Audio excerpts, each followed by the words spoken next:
Welcome to Give a Heck. I am your host, Dwight Heck, and for much of my life, lived my life in quiet desperation, wondering how I was going to pay the bills, take vacations, save for retirement, and one day wondering if I would get off the hamster wheel of life and have purpose. A life that most of society lives, which takes us to work, then home, then repeat, and pays us hopefully enough just to survive. The harsh truth that most live with more months than money and have no idea how to live life on purpose, not by accident. This ensures the mass majority are living not just financially broke, however, emotionally and mentally as well due to financial pressures. In each episode, I will introduce you to thoughts, ideas, and guests that can help you to learn how you too can live life on purpose, not by accident. Good day and welcome to Give a Heck. On today's show, I welcome Jay Becker. Jay's mission is to build systems that empower businesses to take back control of their money by integrating cryptocurrency. He has been obsessed with technology for most of his life, creating everything from homemade phones to robots to AI. He loves sharing what he knows about finance and crypto. I'd like to welcome you to the show, Jay. Thanks so much for agreeing to come on and share with us some of your life journey. Thanks for having me. Always fun talking with you. Yeah, you too. Listeners, Jay and I met each other, it hasn't even been a month. 3 weeks ago on a networking call where a bunch of entrepreneurs are getting on to support one another. Next thing I know, we have a call just to visit, and now he's on my podcast because I find him very intriguing and very knowledgeable as well in regards to technology and cryptocurrency. So I look forward to high praise coming from you. Oh, thank you. I appreciate that. But I mean it with all sincerity, right? Just having general conversations with you. You're a sharp guy. So I know my listeners, are going to learn a lot. But one of the things before we get into the depth of, technology and crypto, is one of the things I focus on is somebody's origin story. Some people will say, what's your back end story, Jay? What is this, Jay? I want to know what Jay was like from your earliest recollections as little Jay, and what your surroundings did to you, good, bad, and ugly, because things in our past are indicative of what can be our future if we let it stop us, right? Yeah. Those patterns that we learn. And it's important for people to hear that about you, your vulnerability as much as you can be, as you want to be, obviously, because then they can connect to you. They can go, you know what, I understand, I get it, right? I've had that happen too. And now it's easier for people to know, like, and trust you when they can understand your origin. So could you tell me your origin story and what came from your childhood to adulthood that led you to where you're at currently? Yeah, well, gosh, that's a good question. So I mean, it started. I was born in '99, so yes, I'm compared to your rest of your guests, I was born yesterday, but still in the 20th, born in the 20th century. But anyways, so I had the privilege of growing up when the internet was just brand new, right? And my parents are boomers, so they're doing their own thing, and so I had an older brother who was he was much older than me, and so he got into the internet, and he got into, he was big into, building his own PC, his own computers, and all that cool stuff, right? And so I saw this, and looking up to him, like, wow, this is so cool. Like, I saw technology as pure magic, like, it just was, right? You press a button, and like a screen turns on, right? Like, how does it do that? It was absolutely captivating, right? And while that was going on, like, I also have like this deep interest in like business and like, how that whole world works, right? Because that also seemed like magic. And so, growing up, my parents did an excellent job of encouraging self-learning, self-teaching, and I think that really like laid the foundation, because in our modern age, there's so much knowledge and so much things are happening all the time continuously, right? And you really need to have that like drive and curiosity to just be like, hey, you know, how does this thing work? I'm just going to spend a couple hours just researching on the internet how this one random thing works, you know? And yeah, no, so yeah, so Did your parents influence you yeah, no, for in sure. regards to like, were they into technology? Were they into money, finance? They weren't, and they had actually more of a adversarial view of technology, if I might add, where like they weren't completely anti-technology, you know, but like they weren't the biggest proponents of it, and that actually kind of helped because then it made it more of like this, you know, alluring, you know, thing, you know. So yeah, no, like just growing up and messing around with different things, you know, like that's how I got, you know, in the introduction, I just built a phone. Well, I got like a Raspberry Pi, and I got like some modules. Raspberry Pi, by the way, for those of you guys who don't know, it's like the single board computer, and you can program it, you can hook it up to electronics and stuff. And so I put like a phone screen on it. I got like a portable, one of those portable phone power supplies, and a slide out keyboard from an old phone case. And I like cobbled that together with duct tape. And of course, all my friends were calling it the bomb phone because it looked like a like it was gonna explode. But anyways, yeah, so that was kind of where I come from. And so yeah, no, I went straight into IT, and I worked with an automation company for a couple years. I did some also like freelance web design, web development, because like if you once I understood, you know, how operating systems work and how, you know, basic technology works, it's like, cool, well, let's figure out how they work with in interaction with other computers, right? AKA the internet, right? And so that was kind of my foray into that. And then then I learned about cryptocurrency, and I kind of became obsessed and just spent evening after evening after evening pouring through white papers and trying to, you know, understand how that works. Because again, that is, to me, that was magic, right? How does these bits on the internet actually have any value, right? Like, why is that value? Why are people, why is it worth, you know, right now it's around 20,000, right? Why is it worth that? And so I wanted to get to the bottom of that. And that kind of just led me on a journey, and you know, before you know it, I'm here. So yeah. Sounds like throughout the theme of what you were talking about, you've always been a tenacious person.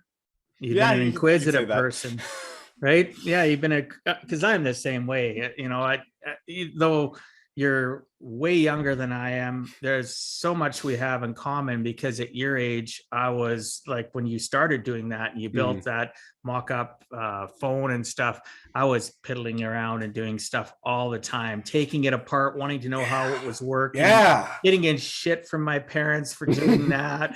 And they were anti-technology as well. So think about it. It doesn't, it literally, so from your parents to my parents, and my parents aren't boomers, right? They're quite a bit older, but you know, anti-technology. I love how, though, you said it actually fueled you. Yeah, Listeners, think about this. My parents were anti-technology. I was for technology. They were anti don't drink. I drank. You know, don't smoke that funny plant. Oh, I'm trying that thing. Right? Isn't it neat how, you know, and obviously my kids as well, there's things that they most likely, you know, I'll say, don't do that. And as they're growing up, well, guess what? They did it. Right. So you got to use reverse psychology. Listeners, use reverse psychology. Yes. You should do that. I encourage you to do that. Next thing, we'll have a world that's way different. Yeah. No, what I do say, like, what I really appreciate with the parents is that they enforced and they gave me the tools and the ability to like teach myself and to have the resources to understand and to learn, and encouraging that. So like it was a really beautiful mesh of, you know, I want to do this thing because I'm rebellious, but also like having the tools to actually get, you know, make it useful. So that's good though. Like, you know, my parents weren't like you used the word adversarial, they kind of word like that too. Mhm. Like I try to explain things to them, like even something as simple, and I'm going to really date myself, a VCR, all right, putting in the tape and Right. playing or recording stuff. And because you're old enough to remember a VCR, Yeah. right? I remember pressing the machine, goes brrr, and it spools the thing around. Yeah. Well, one time my dad called and he was upset. He couldn't get the TV to turn on, couldn't get the VCR to work. And listeners are going to love this story. We run down to see what's going on, and he's using a calculator that had been left sitting on the table, trying to turn on the TV, the VCR, so he could watch something. And it's just stuff like that, right? It's every generation has their hangups or their disconnection, and that's one of the things I wanted to discuss with you. And I think we'll get into that, like, because you've been obsessed with technology, so have I. Like my background, electronics engineering, owning a computer IT company, service company, being a consultant in the IT world in regards to security, which I know is something that you're really passionate about as well. So you think about today, when others said it was, technology is taking away jobs or, disconnecting people, I was thinking personally, throughout my whole life, it's bettering the world. And what people Yeah. lose now in antiquated jobs that the tech replaces, the world benefits in so many ways. And here's what I mean by that. And I want your take on this. So it takes away one job, technology. But in order to create that technology, what has to happen?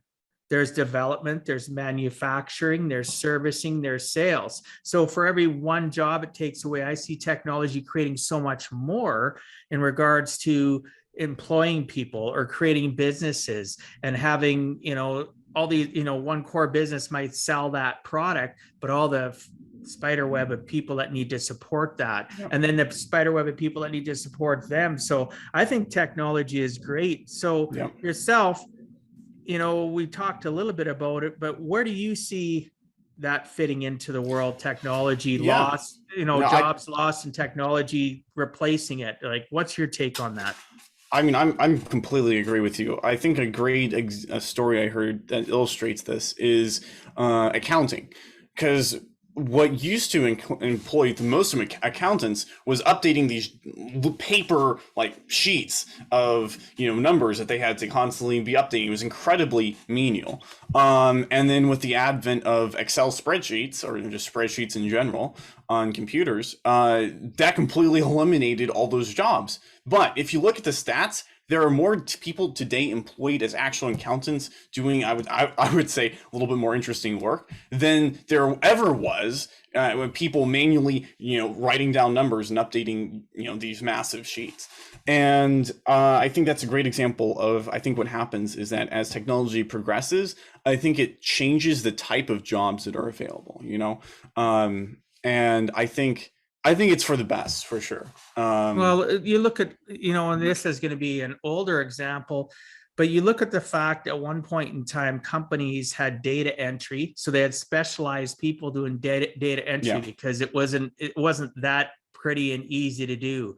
Or they had data entry cards. They had all this stuff. We're talking not that long ago, to an advent of where everybody has a portable computer or personal PC, they have a smart device, and they can enter and type things in because people have created, because of technology, applications that make things easier. So now all of a sudden, instead of having a very narrow niche of people that can work with data, we've opened up the world to data and people being able to enter data. Yeah. Right? No, I mean, it's incredible. There's this little rabbit hole I've been going down recently is text to image generation. So you'll give an AI, and there are some memes been floating around, so maybe my younger audience is aware. DALL-E, it's DAL-E, and it's this little program where you can type in the most ridiculous string of words, and it'll generate an image from that string of words. But there's some more advanced applications of this where you can just give certain programs or AI algorithms words or cues or pictures, and they'll create like really high quality art. And so what that means is that instead of instead of you having to, find an artist, hire an artist, which is great, and I have friends who are artists, right? But maybe you don't want that. Maybe you just want a proof of concept. Well, now you can go and you can generate an image, and it takes 5-10 minutes. You can test it out. Oh, it doesn't work. Cool. I'll try something else. I think that is a microcosm of what's happening all over the business world, right? I mean, 20-30 years ago, there's no way you could run a highly successful business by yourself or with a small team of people, right? Because there's just no way. But now, because we have all these tools and we have all these software, and like, it just makes being an entrepreneur so easy. So you can just focus on what you want to do instead of having to. Well, look at copywriting. Yeah. Look at copywriting. Go to, and they've been bought out and changed their name, but it used to be called Jarvis. You could go in and put in something and it would write a complete article, and you could say you wanted it written like Dwayne Johnson, The Rock, wrote it. You can actually tell this AI how you want. That's cool. I need to check that out. You haven't played? Oh, I've not. I need to do that. You got to look up a guy by the name of Dennis Yu. I seen Dennis speak at one of the 365 events last fall in Tucson. And Dennis he's a marketing digital technology junkie. And he comes up and he's talking on stage, and he brought up Jarvis, like he brought it up. And he says, okay, let's get it to write an article on what do you want it to write? So somebody yelled out something, who do you want it to sound like? And somebody yelled out something else, you typed it in. And then he says, well, just let that, percolate, and let's continue to talk. And he says, at the end, we'll go and see what it wrote. Well, oh my gosh, this AI wrote, you can see how many words you want it too. It's just like, holy crap, man.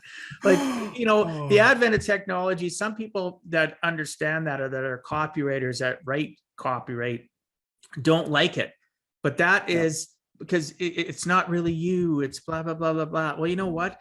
If my message gets across, right, it is me.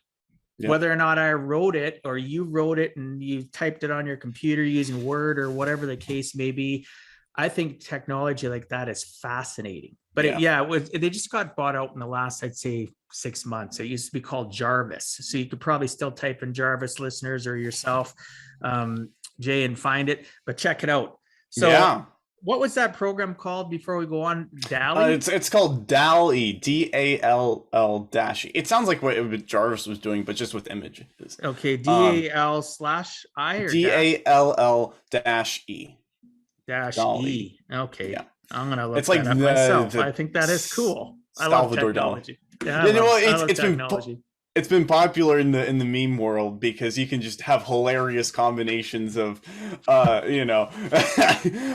of words, and it's absolutely beautiful. I'm gonna have to look that out because I love stuff like that, and it is what it is. Like, people, just like graphic design, I have a friend of mine, his name's David Breyer. He's real graphic guy, right? He's the #1 branding expert in the world. Him and I have become good friends. He's been on my podcast, and we've talked about branding. He specializes in helping people with branding, and he's very creative. And he and I have talked about the fact of creating certain things he used to do with pen and paper. Well, now people do it on a tablet. And then, or they get to a point like what you're talking about, you just type in some stuff and something creates it for you.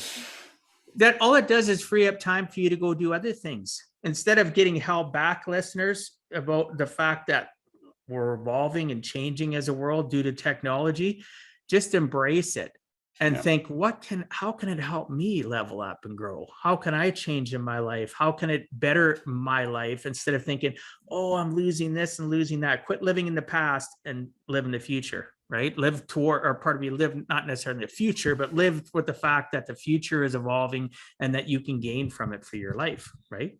Yeah, no, I agree. I think, there's also like downsides too, right? Everything has positive downsides. I just think with technology, there tends to be more upsides than downsides, Oh, absolutely. 100%. So, Jay, there are so many people today that have little or no information on exactly what cryptocurrency is and how it came about. Could you share for the listeners the history of crypto from its beginnings and where it is going today?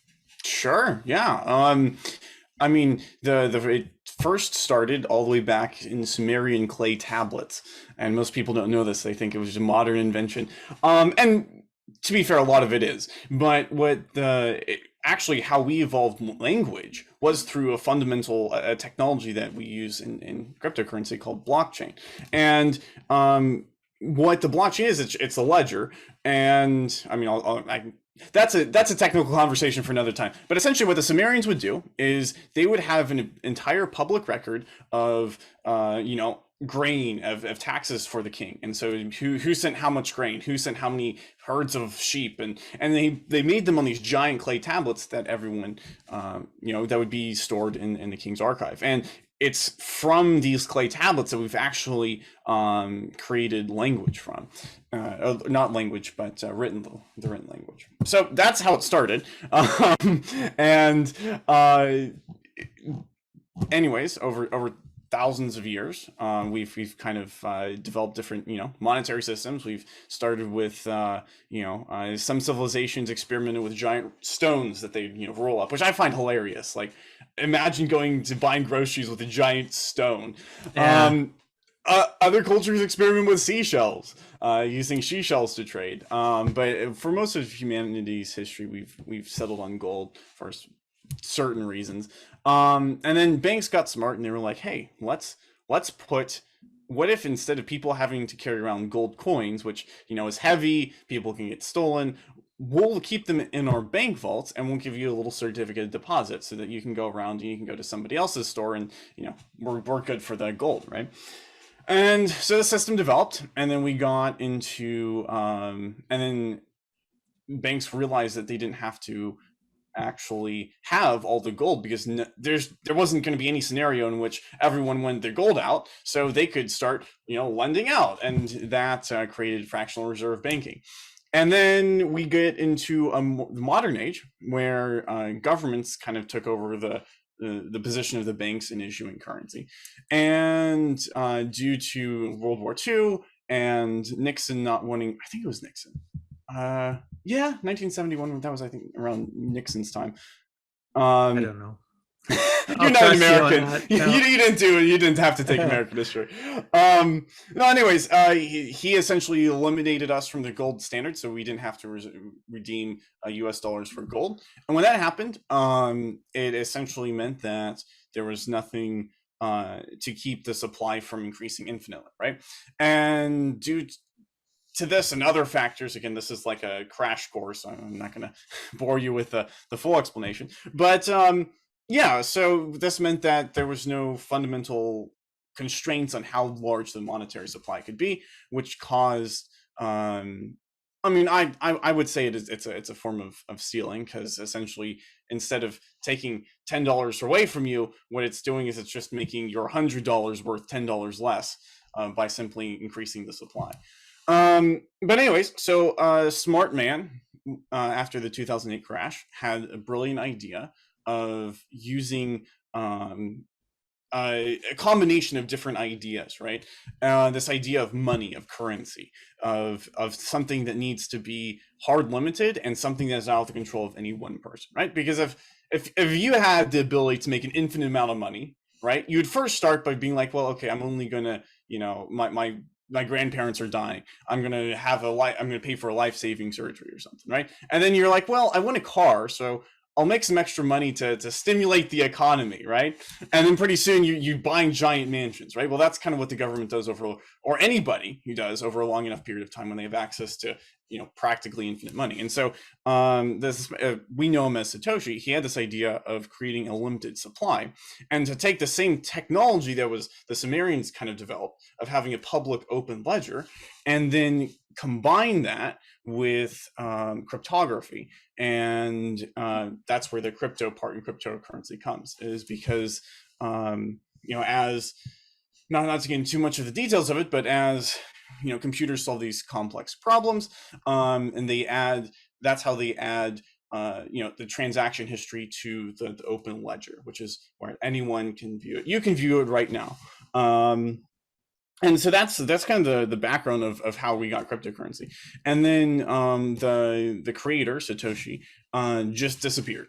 We had nothing else. He just, I think his last post was 2011. And after that, we've not heard from him. And in my opinion, I think that's a great thing, because I mean, how many times do people create revolutionary piece of technology and then just disappear.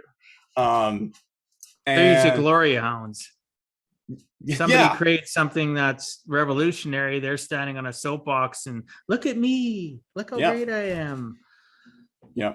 No, I know Right. it was it's just it's incredible uh thing that he did. Like, I mean, just I've been reading through the original Bitcoin forum. So when that's actually how we know him from, is because he created this Bitcoin forum where people were, in the early days of Bitcoin, were able to talk to each other and, you know, suggest updates or changes or whatnot. And so that's where we know his activity from. That's where you know him as Satoshi. And it's just really fascinating reading through the early days where it was just incredible. It's not like any of the crypto projects we see today, where everyone's like, "When Lambo? When is this going to go big? When is this?" You know, like, all it was just like, "Hey, this is a really cool, neat piece of technology. You know, it probably won't go anywhere, but, you know, let's try messing around with it." You know, We're a community. Let's have some place to discuss it and figure out if it is worthy enough to go forward. And that's what happens though when you get a bunch of great minds getting together, even if it's something that's, you know, needs to be nurtured and it's just been birthed. Look where it's gone today, right? Yeah, no, most people listening, you don't realize when it started. Now you do. And yes, there's way more details about it, but you did a great job of explaining it. One of the things that I did want to mention though, and we do, just as a side note, we do learn about US history. We just don't learn as much as you do. And I don't remember which president was when. I know who Nixon is. I know, you know, like literally we're separated by the 49th parallel.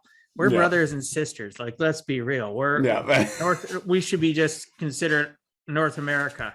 We're all North Americans, right? Because bottom line, we are so much alike. We influence each other. Obviously, you guys are 10 times larger than us, but I do know a lot about you. And I do know a lot about finance history, a ton. And not as much about crypto though as you, but in regards to financial stuff. And you talked about the gold standard. That was one of the things that people today still don't realize. It was a blessing and it was also a curse getting rid of the gold standard, because now there was nothing to tie money to, and it gave people like the Federal Reserve the ability just to create money in vast amounts. And part of that problem ties into inflation. It ties into the fact of you devalue what you have as a country. And Canada and the US have become so reliant on other nations that we are consumers more than we are producers.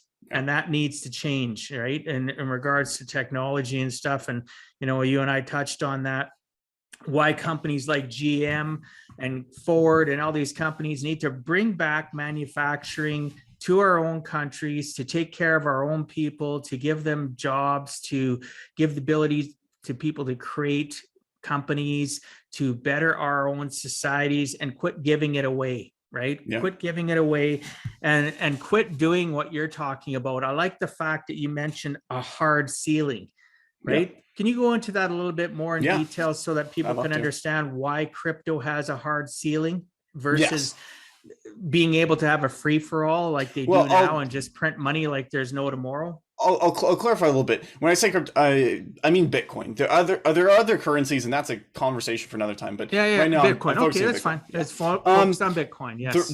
The reason why, and this is part of the brilliance of the design, is that kind of how the consensus algorithm works, how the entire ledger is updated, is that it would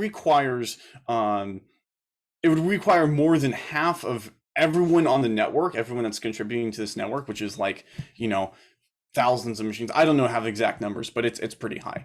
And they would all require them to agree to update and or to increase the ceiling, right? And since that's in nobody's best interest, right? No one's benefiting from making it, instead of 21 million, making it 22 or 23 million. No one benefits from that. So in addition to requiring, you know, all these people who don't know each other, because in the network it's all pseudo anonymous. So, you know, unless a miner says, "Hey, I'm a crypto miner," you don't know that they're a miner, right? So it would require a mass amount of people to agree to do something that would be inherently not in their best interest.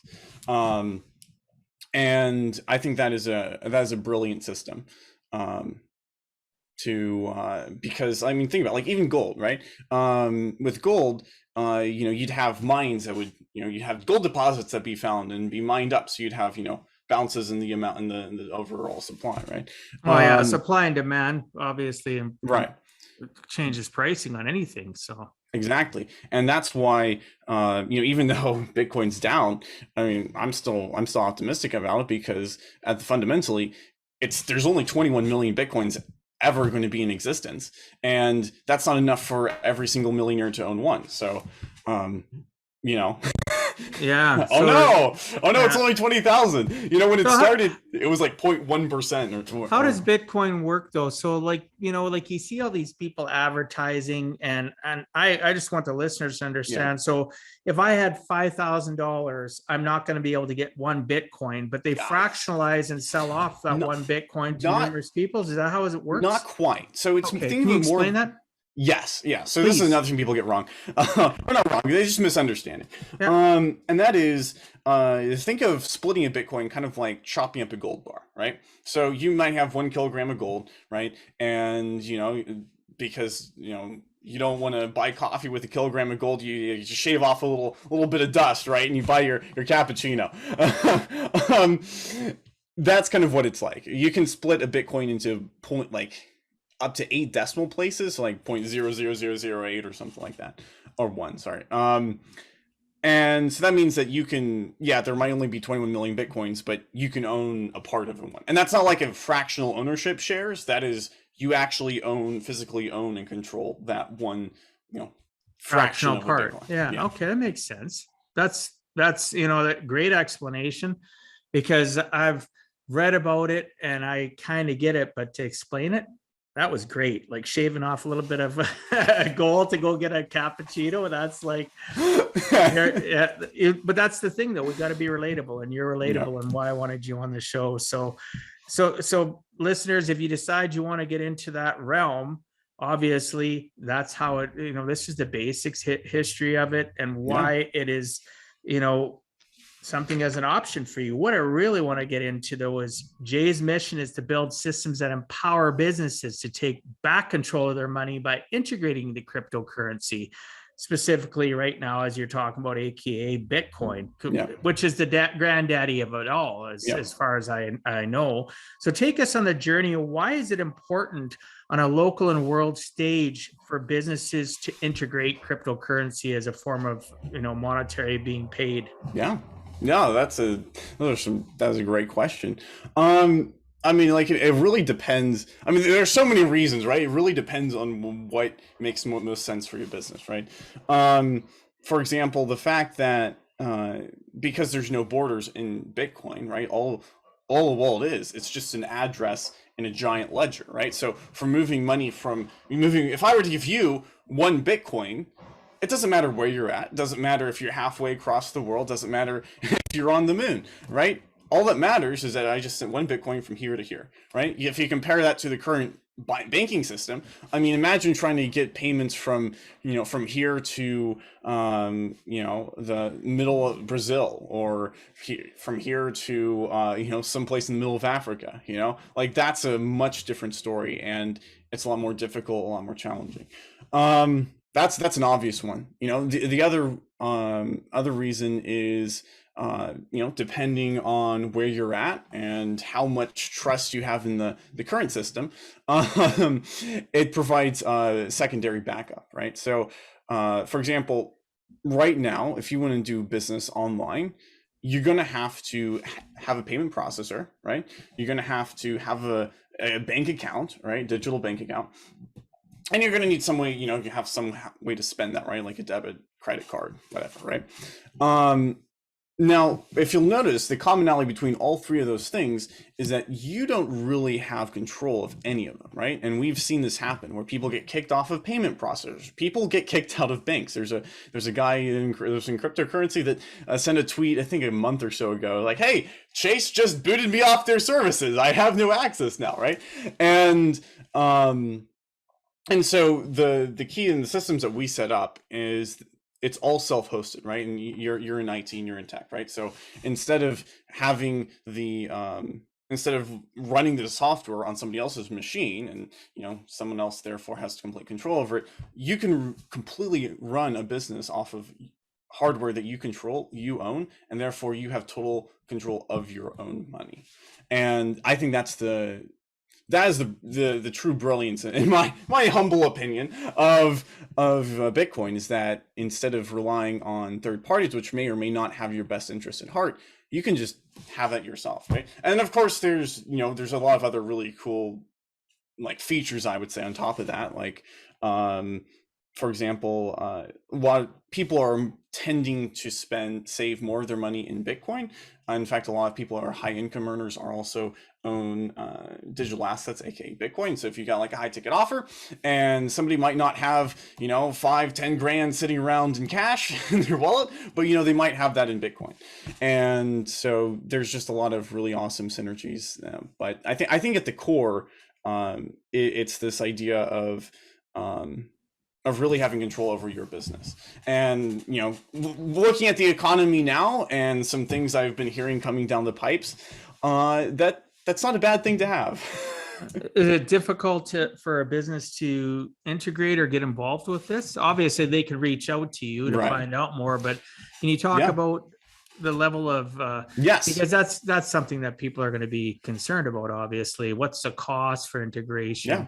Is it a lot of do you need a lot of people to maintain it, or is it something that's fairly simplistic? Yeah. So like on a base level, right, it can be incredibly cheap and next to free, right?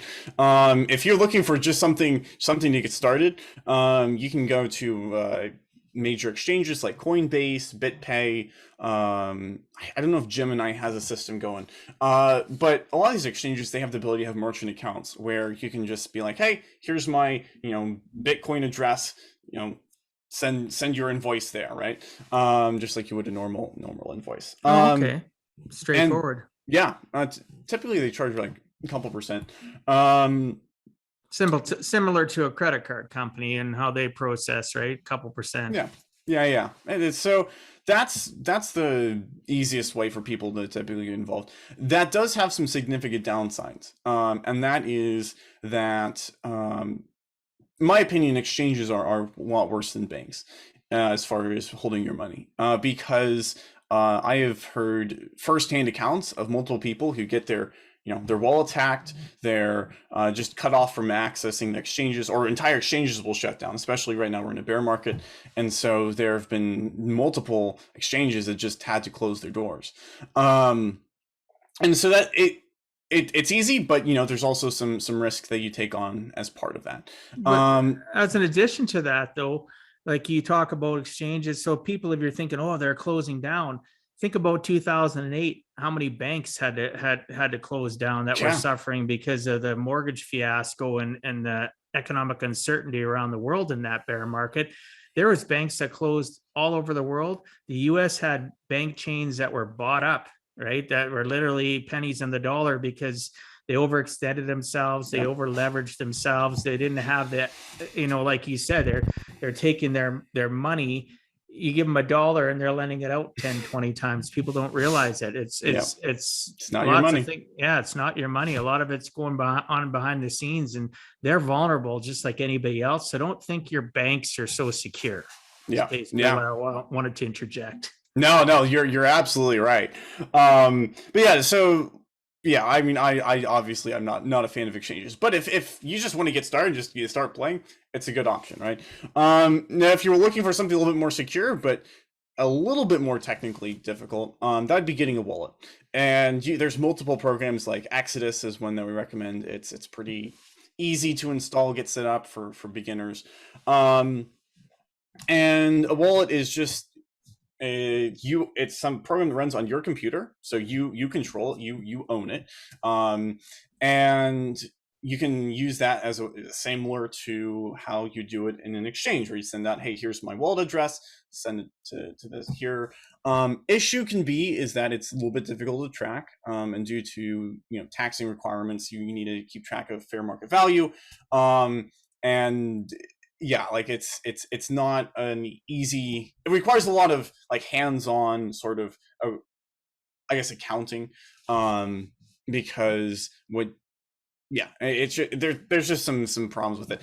The other issue is volatility, because if you don't have any volatility controls, what happens if you send out an invoice to somebody and they decide to wait a week or so for the price to move in their favor, and then send that amount of Bitcoin over. So it's good. It's much better than exchanges. It's more secure. What we implement and the kind of systems that we go into, and obviously this is a lot more expensive, but what we do is we set up self-hosted payment processor called BTC Pay, and what this enables you to do is it does all the things like it's like QuickBooks but for Bitcoin. So you can send invoices. It has volatility control, so it automatically updates the price, so it's always current.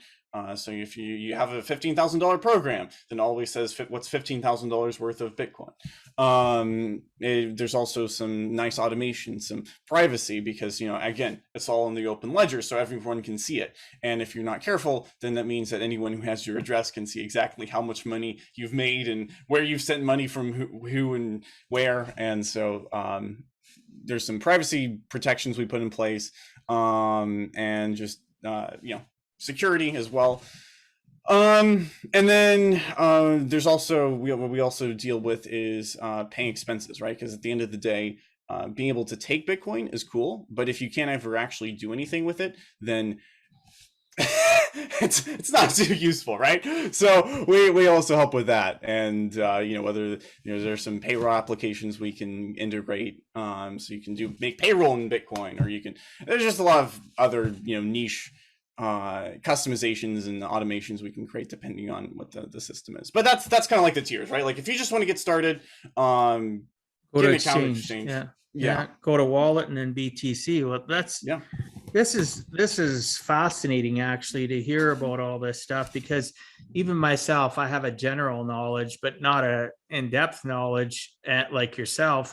But it also gives me more confidence in where that the cryptocurrency world is going, because so many people, what they aren't automatically up on in life, right, they're down on, and usually it's because of ignorance. It's not because they're stupid, it's ignorance. They just don't know. So even if one person listening to this gets a little bit more confidence to do more research or to reach out to you, it's beneficial, right? Instead of everybody being doom and gloom about it, right? And that's something I want to actually touch on, because I was like, for all those people out there, they're like, crypto, I don't believe it. Like, that was me. Like, I was the biggest skeptic. I thought this was a fad. I thought it was stupid. Like, and that was kind of what got me curious, honestly, was because it was like, well, okay, either this is the biggest pyramid scheme I've ever seen, or there's something behind this, right? So it's totally okay to be critical. Just use it as a force to educate and to learn more is what I would push you guys to do. Well, knowledge is power, right? And we hear that all the times in our lives. And when I'm with the pleasure and the honor to meet you and have a little conversation, bringing you on board has made me more confident. It's going to make the listeners more confident. And yes, I'm still ignorant to all the details of it. My ignorance isn't as bad. I haven't made ignorance being bliss. Like they say, ignorance is bliss. I've actually said to myself, you know what? You've been negative. You've thought about this. What a great opportunity, because there's going to be other people feeling like me that are caught between the people that are so negative about it, people that are so positive, and you're caught between that. Right. Yeah, I know. It's going back and forth. And it's nice to have somebody. Well, and you're a personable dude, right? You're good at explaining things. Your energy, for those that are watching, you see Jay's energy. Those that are listening, you can hear it. He's a very personable guy. So it's a pleasure to hear from you. Just like when I educate people on finance, our energy, our passion for stuff, again, back to that know, like, and trust. So I appreciate you being who you are, right? Thank you. No, it's something I want to be intentionally, because I think a lot of people in my space, they're nerds, they're geeks, and they like talking about all the little like details and the whole, the intricacies of it, and using their jargon and $10 words. And I was just talking to a guy. Well, remember inflation, it's $20 words now. Anyway, go on. No, I was just talking to a guy who's does technical analysis for cryptocurrency, and he was just like, I like to think I'm fairly knowledgeable, right? Well, he was just telling me jargon and words that were just going right over my head, and I'm like, hold on, let's pump the brakes here. And so, yeah, no, I know how how annoying that can be. So my goal is to not just say information for the sake of saying information or making me feel smart. I want to communicate in a way that people actually understand and can actually take action from.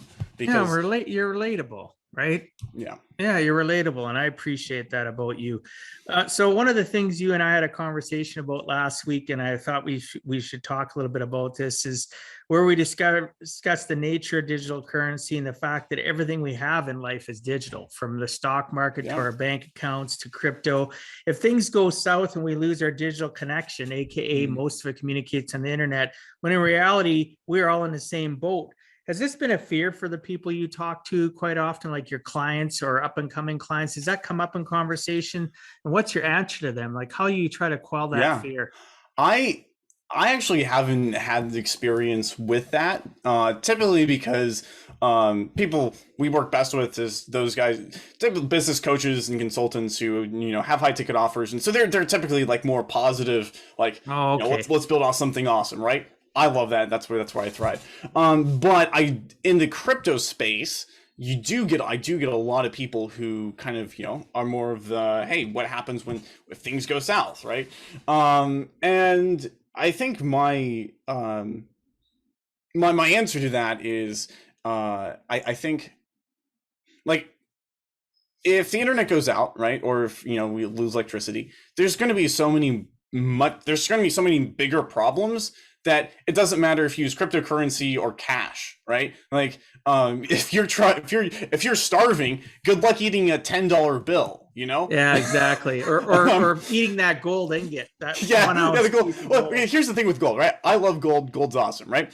But if it comes down to it, how are you going to measure that gold? Like, how are you going to actually barter with gold? Are you going to get like a little scale out and like, how do you know what things are worth, right? I mean, seriously, think about it. Like, how much are you going to know that one candy bar is worth an ounce of gold dust? Like, white bread versus whole wheat. How much do I shave off?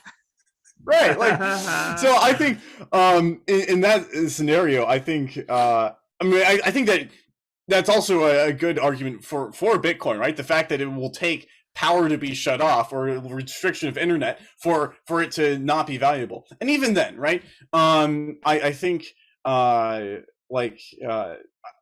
don't know what the future is going to hold, but say in the distant future, it wouldn't make sense to have a constellation of Bitcoin miners in orbit that would be low power and would be able to provide basic level of network security in the event that something does go wrong, right? So how Elon Musk has a Starlink and that has internet that wraps around the world? Yeah, we'll have something like that, but for Bitcoin. So even if the power did go out, you could still have the network would just still be responsive and running fine. That's something more down the future. But for now, there'll be fail safes in place, as much as possible, because if Armageddon hits, gold ain't going to be worth squat. Your Bitcoin, your stocks, your bank account, we're going to be like the movies you see where they're using horses to pull a car because there's no fuel, right? Mad Max. Coincidentally, this one of my So like if that's what you're concerned about, stock up on food. If you're in the States, guns, ammo, like get sorry for about you Canadians over there. I think if that's what you're really concerned about, I know people who are, Bitcoin, sure, might not be your thing. Get some food, get some, provisions, go trade that. And just as a side note, go get your provisions, go do whatever you need to do. I know people that do that have those fallout shelter kind of ideas, and yes, Canadians can own guns, contrary to what you American people think. We just are a lot more restrictive when it comes to gun ownership. You can apply and own handguns here. You can apply and own all types of ammunition, etc. But it's a little bit harder, and it's tracked a lot more. Like they introduced different things over the years. Just for the listeners that are not Canadians, you have to get licensed in order to go, obviously, buy a shotgun, because you're going to be a hunter and you want to go shoot ducks and geese or whatever the case may be. They're just more restrictive on it. Does it mean that we're safer? No, we just had school shootings again that happened in our own province. Oh, I just didn't like hear you about got that. because look at how many have happened. I read or heard something here recently. There's been like 20 some of them in the US. And since the beginning of the year, we've had at least 2-3 in Canada. It happens. We just don't always hear about it. And maybe I don't hear about it because I ignore the news. Doom and gloom. Good for you. Doom and gloom. There's nothing I can do about it. Yeah. Otherwise we live in a state of fear, right? Yeah. So no, I agree. The last thing I want to ask, and then we're going to wrap up. The government's talking about it, and I think it mostly has started from the US in regards to regulation. And one of the things that's attractive to people about crypto is the fact that it's not regulated. What's your take on that, brother? Like, where do you see that going, and what's your opinion? I see that I see that there's a fundamental I think it'll be interesting. I think it's going to be a battle that plays out. But let's take both sides, all right? So worst case scenario, government does a full China, all right? They completely ban all cryptocurrency, all mining, okay? Well, we saw what happened in China. To this day, 20% of all Bitcoin mining power still comes from China, despite the fact that they banned it. There's ways around it if you really want it. There's nothing they can do. And then, what's going to happen is that countries like El Salvador, like CAR, the Central African Republic, who just legalized Bitcoin tender, and other countries, developing countries, are going to seize this opportunity, and they're going to have all the growth, all the development that their cryptocurrency enables and it has.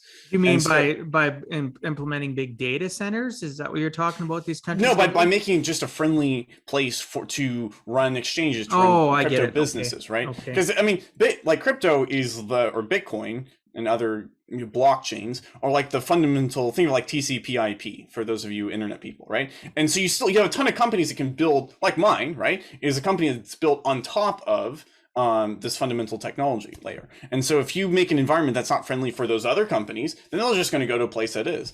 And makes sense. And so ultimately, like, it's a losing battle. I think what's going to more realistically happen is I think it's going to be a battle, and there are a fair amount of there's a fair amount of Bitcoin companies that are seriously lobbying, have some serious lobbying power, and I think that there's going to be a neutral ground, and I was just talking to a guy who's actually kind of involved in the not in the lobbying scene, but like that legal arena. And the whole strategy right now is to, at least on the state level, is to create definitions and laws that protect certain projects and certain cryptocurrencies because of ignorance, right? The lawmakers are not fully aware and understand this stuff. And so the idea is to get legislation through now that protects them. So later, when they, maybe they want to crack down, maybe they want to make things difficult, they'll be a lot harder to do that. And so there's a battle that's going on right now. And I'm cautiously optimistic. I think just by the very nature, Bitcoin is speech, right? Because what is Bitcoin? Bitcoin is code. That's all it is. It's just bytes. And the Supreme Court ruled that code is a form of speech, right? And so by censoring code, you are censoring free speech. And so I think that there's a fundamental case that can be made that protects it. But the government's always going to try to take more power, and they're supposed to be for the people, but really they're for themselves. That's a funny joke. Yeah, exactly. So and I see that all the time. Like my industry in finance, this being my 20th year, is it's regulated out the ass. And isn't that life in general though? Think of the rules and laws that are in place just to control people on the road driving a Yeah. vehicle, or how they live life. It's usually a small fraction of dicks, right? Yeah. Or asswipes that cause that problem. So they make a rule that encompasses everybody, which Yeah. is really and is unrealistic and unfair. No, I it's get it.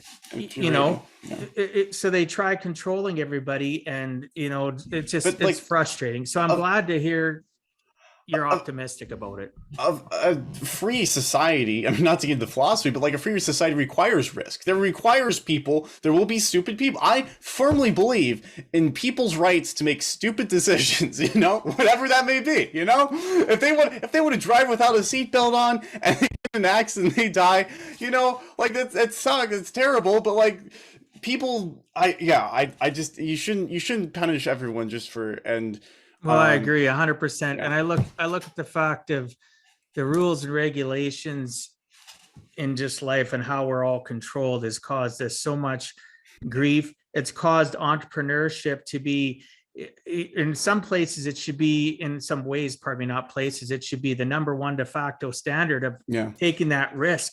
And sometimes ignorance on fire is better than knowledge on ice. We look at a majority of the population of the world that sits back and they work for somebody else. They're afraid to take risks because the media and the government instills in them that risk is bad, be fearful. And then there's people like yourself and I that are entrepreneurs, and we're going out telling people, you know what, go down a blaze of glory. Better to do that than die absolutely on your couch with roots growing out of your ass. Right? Yes. No, that's entrepreneurs are the way for the world to succeed. Let's be real. Yeah. If you tell the normal person that, they just kind of look at you weird, like, "You okay?" Yeah. No, I'm not okay, and that's why that's why I have more than you. Yes. I am not okay. I'm not normal. That's another thing as a closing thing before I ask you the last question. I've told my kids since they were little, I've heard people say, "Oh, I just want to be normal," and I'll be like, "I don't want to be normal." What do you mean? That sounds awful. Exactly. I want to be abnormal, because the normal of the world are controlled by the abnormal, or the risk takers, or the entrepreneurs of the planet. They're, whether an entrepreneur is, gone and built a big company or whatever the case may be, they control the destiny of the planet, not the person that's normal, that's going 9 to 5, go to work, go home, get paid, and get stuck on that hamster wheel of life. And for those listening, if that's your destiny or where you want to be and you're comfortable, great. But then don't sit back and complain and say, "Oh, look what that person has. Look what that person has. Look what Jay's accomplished." Well, Jay's been that person that's been ignorance on fire than knowledge on ice, and he keeps on picking himself up and getting better the next day and keeps on evolving, and he's not closed-minded. That was what an entrepreneur is. And if that's not for you, whoever's listening, that's fine, but it is for Jay and I. Well said. So, Jay, if you were to give our listeners one last closing message, what would you tell them in regards to giving a heck and never giving up? Ooh, that's a good. I think. I mean, this might not be completely related, but I think it's something that they need to hear, and that is, if any project out there, all right, I really don't care what the explanation is, tells you, if some crypto project tells you you can get 1% or more returns a week, don't go for it, please. Not financial advice here, but there's no thermodynamically sound way in which, because money is just energy, right? And it must apply the laws of thermodynamics to some extent, right?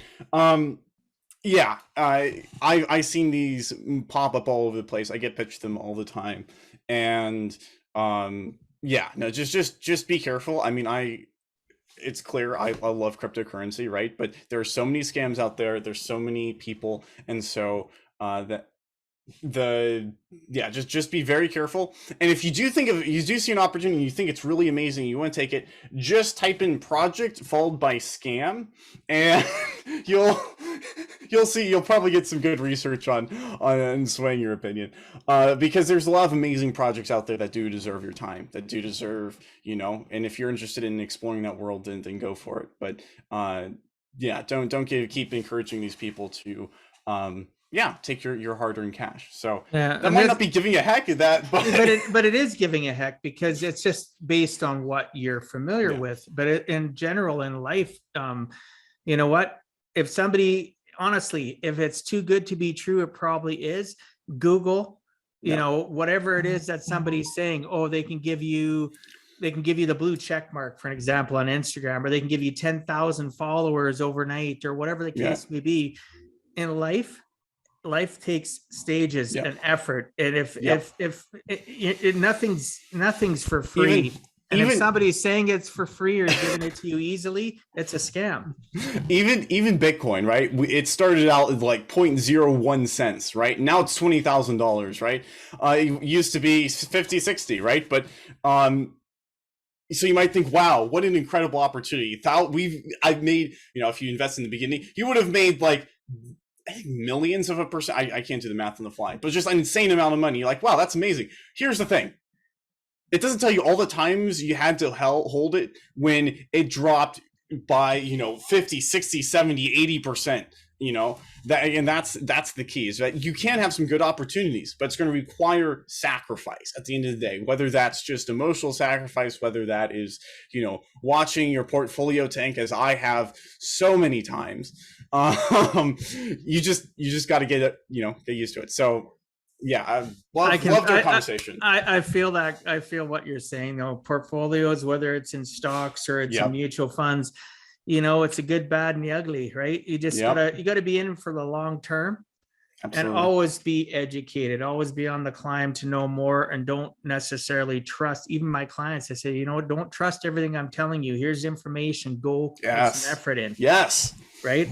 Then we can work. Now there's a synergy. Yes, I'm still more knowledgeable, possibly. Some people become as knowledgeable as I do because they're just tenacious as a client. But that's not a bad thing. Knowledge is better than being ignorant, obviously. Right. So our time is almost up, and I want to respect our listeners and your time, brother. How do people get a hold of you? What's the best way to reach out? Honestly, LinkedIn, shoot me a message or a invite, message, connection request, whatever they're called. Connection. There's also my website, cryptoconcierge.consulting. And we're starting weekly master classes.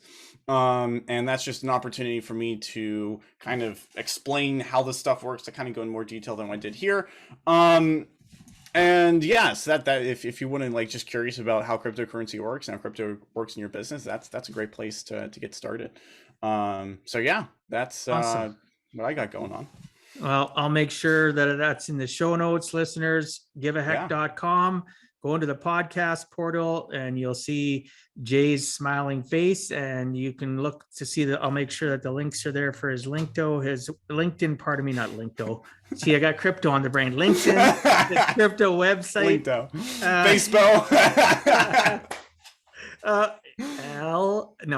Anyway. And you can check it out. Check out his website. Find out about his master classes. I appreciate this conversation, brother. I do too. This has been amazing. So thanks so much for being on Give a Heck, Jay. I appreciate your time and sharing some of your experiences so that others too can learn. It is never too late to give a heck.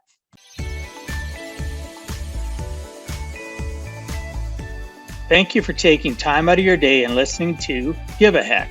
If you find value, I'd appreciate you sharing with your friends and family so they too can learn how to live life on purpose, not by accident.